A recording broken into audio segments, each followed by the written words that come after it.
श्री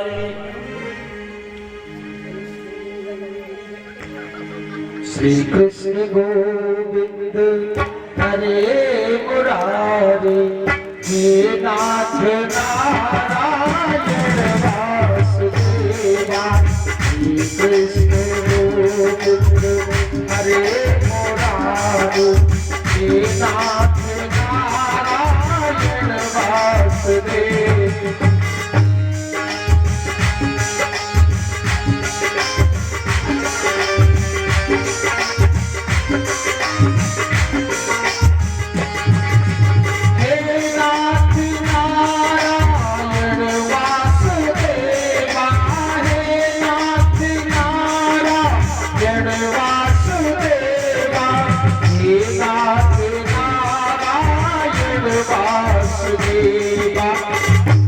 ऐसा करोगे, ऐसा करोगे, ऐसा करोगे, ऐसा करोगे, अपना करे तो फिर कब करोगे।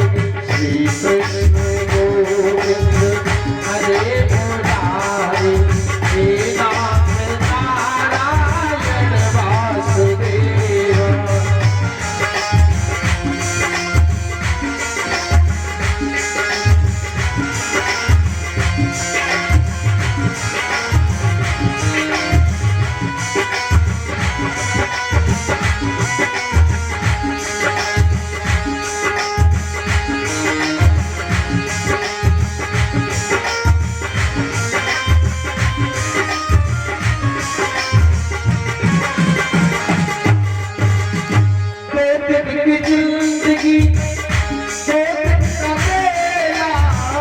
जिंदगी जिंदगी में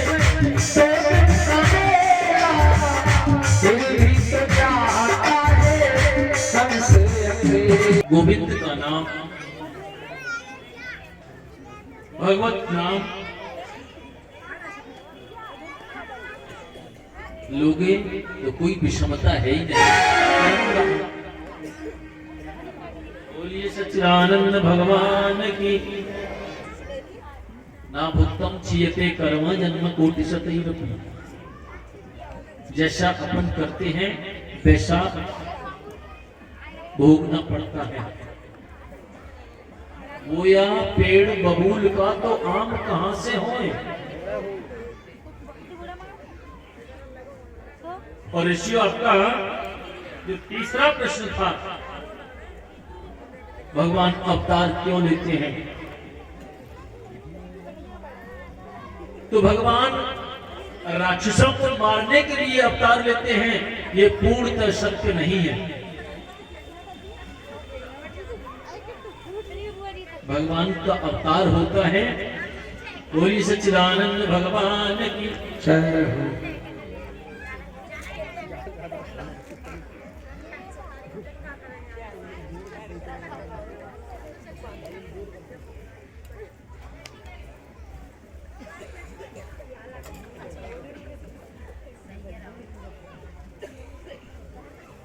बोली सच्चिदानंद भगवान की। कृष्ण कन्हैया लाल की जय। जय श्री राधे। भगवान का अवतार केवल राक्षसों को मारने के लिए नहीं होता। भगवान का अवतार तो संतों के लिए होता है, गौ के लिए होता है, ब्राह्मणों के लिए होता है। विप्रधेनु सुर संतहित लीन मनुज अवतार। निज इच्छा निर्मित तनु माया गुण गोपाल। ये तो ब्राह्मणों के लिए होता है, संतों के लिए होता है, गौ के लिए होता है, धर्म की रक्षा के लिए होता है, केवल राक्षसों को मारने के लिए नहीं होता। अरे जब वो यहाँ आ जाते हैं तो मन में सोचते हैं झाड़ू भी लगाते चलो, इनको भी साफ करते चलो। बोली सच्चिदानंद भगवान की जय हो। कृष्ण कन्हैया लाल की जय हो। जय जय श्री राधे। जैसे झाड़ू लगाते चलो, लगे हाथों ये भी सब साफ करते चलो। जैसे कि आपस में दो मित्र हैं और एक मित्र आपके धौलपुर में रहते हैं, उनका मकान यहाँ बसेड़ी में भी बना हुआ है, लेकिन आते जब कभी है आपके यहाँ कोई मांगलिक कार्यक्रम हुआ और आपने उनके लिए पत्र लिखा कि हमारे यहाँ ऐसा सुंदर अवसर आया है, बड़ा सुंदर आयोजन हो रहा है और आप गांव में बहुत दिनों से आए भी नहीं हो, फलाने दिनांक का आपका निमंत्रण है, आप पधारना।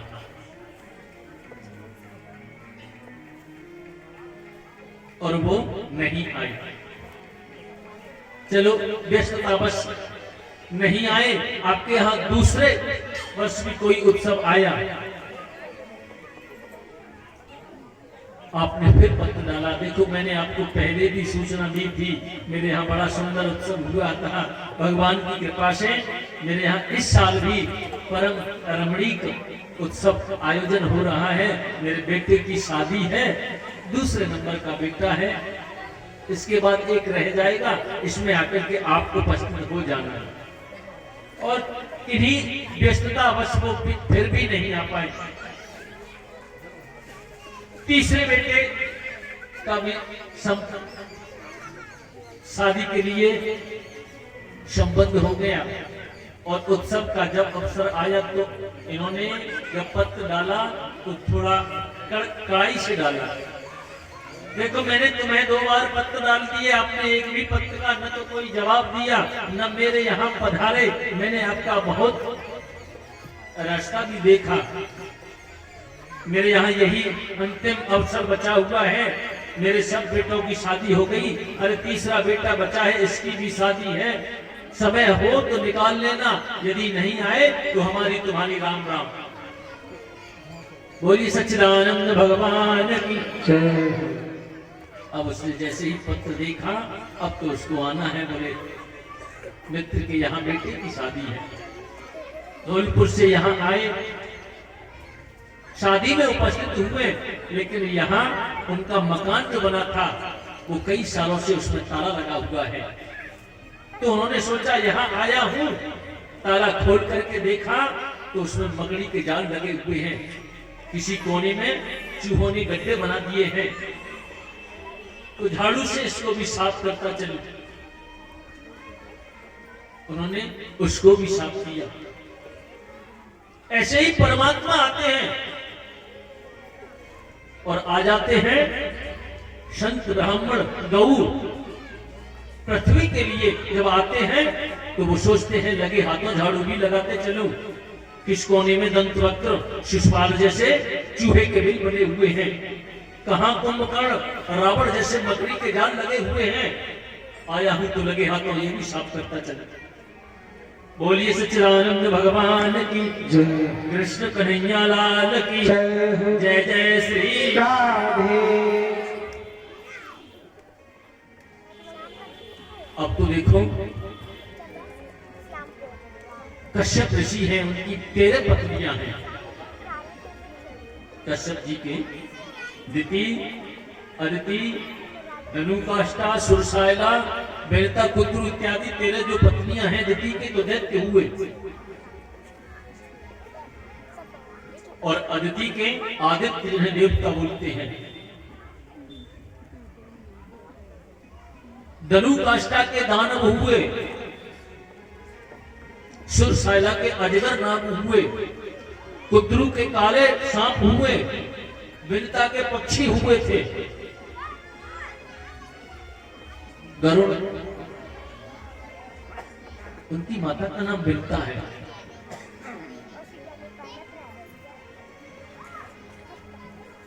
द्वितीय दाक्षायणी छत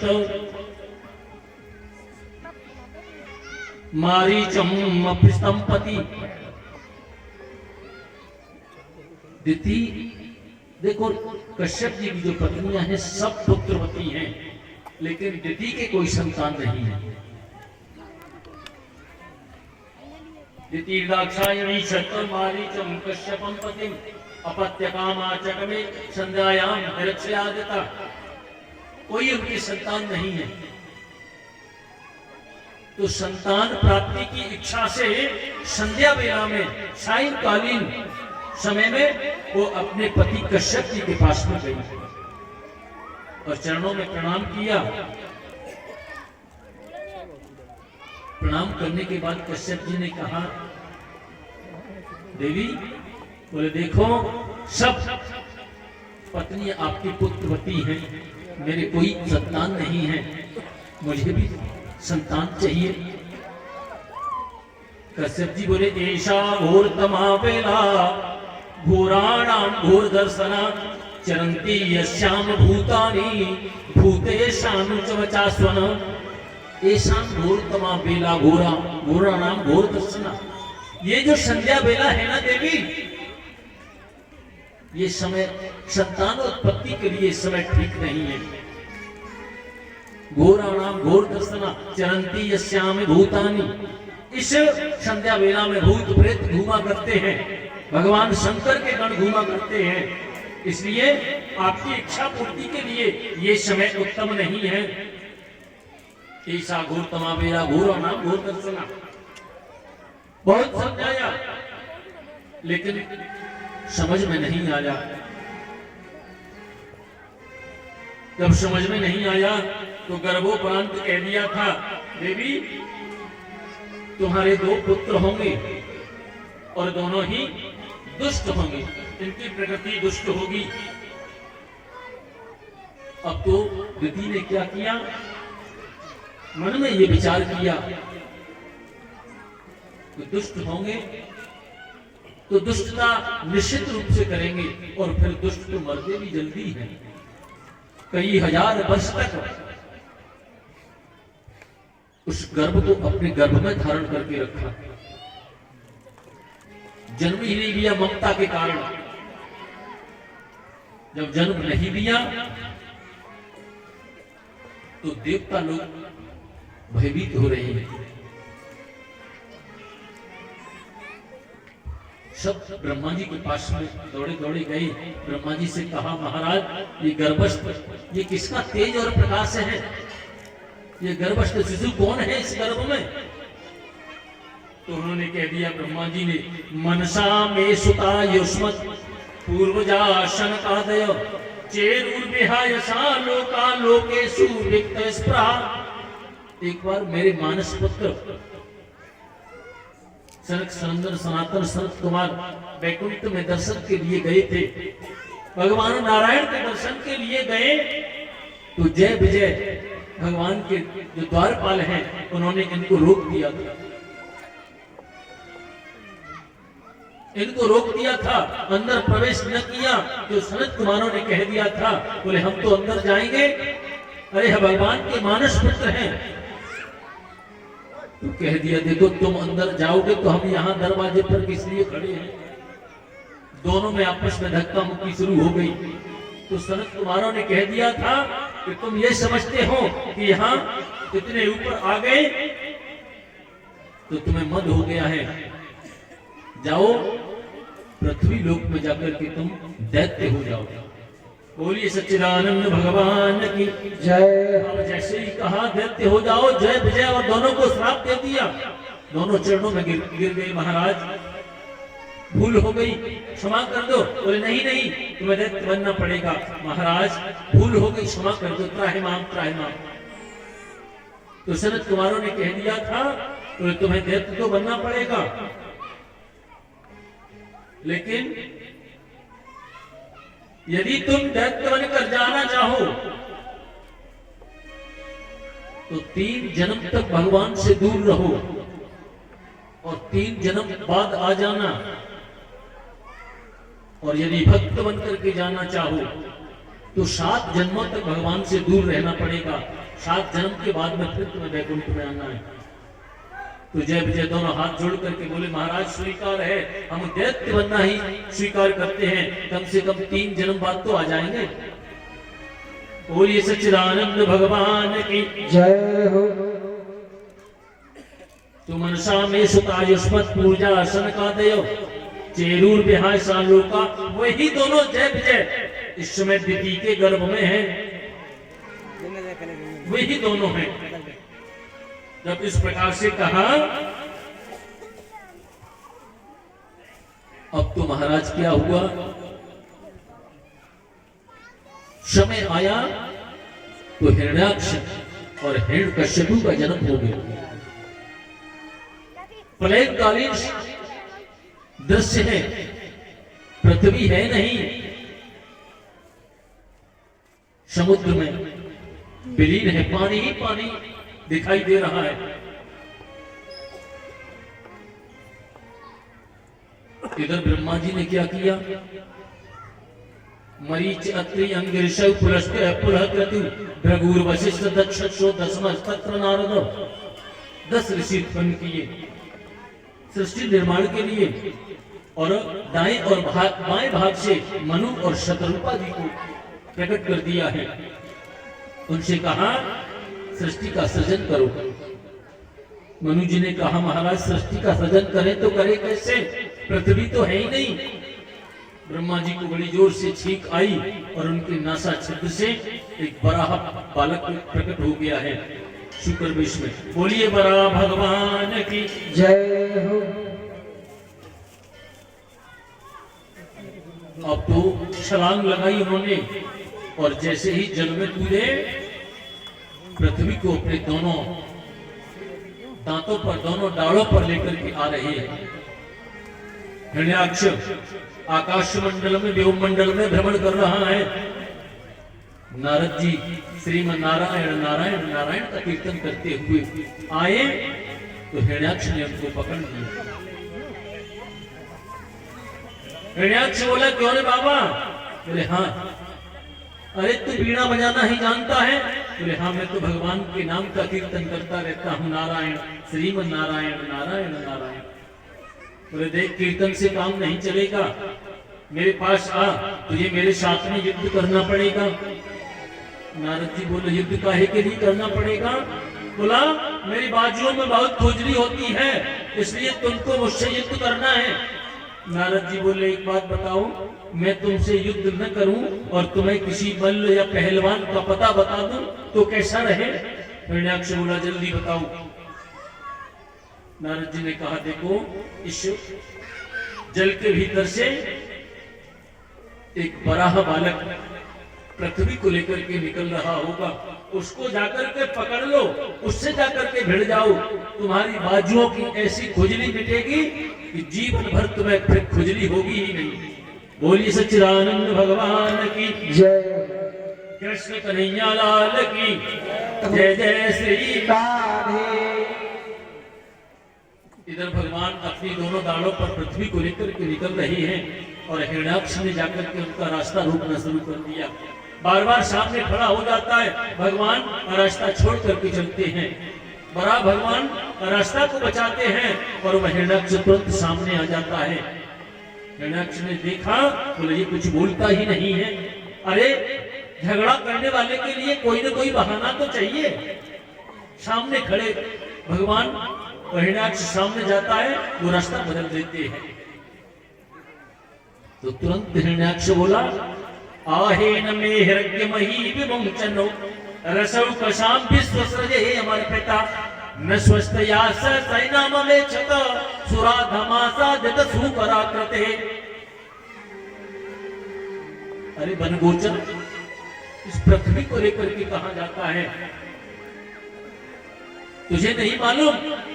हम कश्यप नंदन, अरे हमारी ये पृथ्वी है, अरे तू तो जंगली जानवर है, हमसे क्या बात कर सकता है? हम त्रिकाल संध्या गायत्री कश्यप जी के पुत्र हैं। भगवान ने जब ये देखा ये तो बार बार हमको छेड़ रहा है, तो इसको जवाब देना है।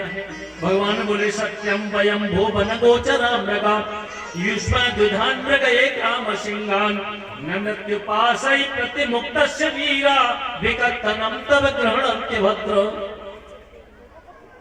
सत्यम वयम भो वन गोचरा मृगा, आपने कहा हमें वन्य प्राणी जंगली जानवर आपने हमको कहा, बिल्कुल सही कहा श्रीमान जी। सत्यम वयम भो वन गोचराम रगा, हम तो ऐसे ही वन में घूमा फिरते रहते हैं। युष्मदुधान मृगे ग्राम सिंगान, लेकिन वन में घूमते घूमते तुम जैसे ग्राम सिंह, ग्राम सिंह किसको बोलते हैं? कुत्ते को कहते ना अपने दरवाजे का सिंह। ग्राम सिंह जैसे ही हिरण्याक्ष ने कुत्ता कहा। युष्मद् विधान मृगे ग्राम सिंगान, हम तुम जैसे ग्राम सिंहों को ही खोजते रहते हैं। अब जैसे ही कहा हिरण्याक्ष बोला, अच्छा हम तो कुत्ता बोलता है। गदा लेकर के भिड़ गया, भगवान से युद्ध होने लगा। बोलिए सच्चिदानंद भगवान की जय। कृष्ण कन्हैया लाल की जय हो। तम व्यग्रचक्रम दितिपुत्राधमेन स्वपार्षद मुख्येन विसज्यमानं चित्तावाचो तद्विदां खेचराणां तत्राश्मासं शस्त्रते मोक्षयति। भगवान ने तुरंत अपनी उंगली को किया है सुदर्शन चक्र धारण करके, लेकिन भगवान ने क्या किया? चरण का प्रहार किया, एक तमाचा हिरण्याक्ष के रखा और हिरण्याक्ष का अंत हो गया। बोलिए सच्चिदानंद भगवान की जय। कृष्ण कन्हैया लाल की जय। जय जय श्री राधे। देवता लोग स्तुति करते हैं। नमो नमस्ते गिरयज्ञतन्तमे स्थितौ गृहीतामलसत्त्वमूर्तये दिष्ट्याः तोयं जगदामरन्तुदर त्वत्पादवैज्ञा वयमीश निवृतः। बड़ी सुंदर स्तुति गाई है और स्तुति गा करके सब अपने अपने लोक के लिए चले जाते हैं। उधर स्वयंभू महाराज मनु की 3 पुत्रियां हैं। सृष्टि का निर्माण हो रहा है। मनु और शतरूपा जी के 3 पुत्री हैं। मनोस्तु शतरूपायाम तिस्र कन्या सजगिरे आकुतिर देवहूति प्रसूति ऋतु विस्तृता।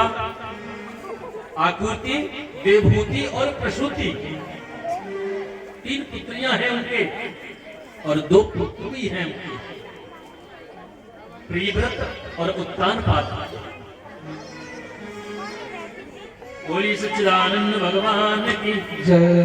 ब्रह्मा के एक और पुत्र हैं जिनका नाम है कर्दम। भगवान ने आकर के कर्दम जी से कहा था, आप विवाह कर लो, सृष्टि सृजन में सहयोग करो। तो कर्दम जी ने कह दिया था, मुझे विवाह नहीं करना। भगवान ने कहा, देखो आपको सृष्टि में सहयोग करना चाहिए, सृष्टि निर्माण में। तो कर्दम जी इस समय समझ गए तो भगवान का आदेश है। बोले, भगवान यदि आपकी आज्ञा है तो मेरे सिरोधार्य है, लेकिन मेरी एक प्रतिज्ञा रहेगी, मेरी आपसे एक मांग रहेगी। बोले, क्या? आपको स्वयं मेरे यहाँ पुत्र बनकर के पधारना होगा, तो ही मैं विवाह करूंगा, ये शर्त है मेरी।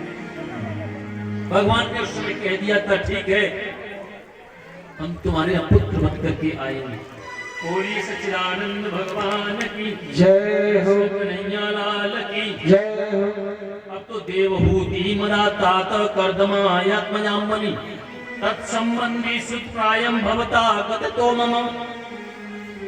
जो देवहूति है,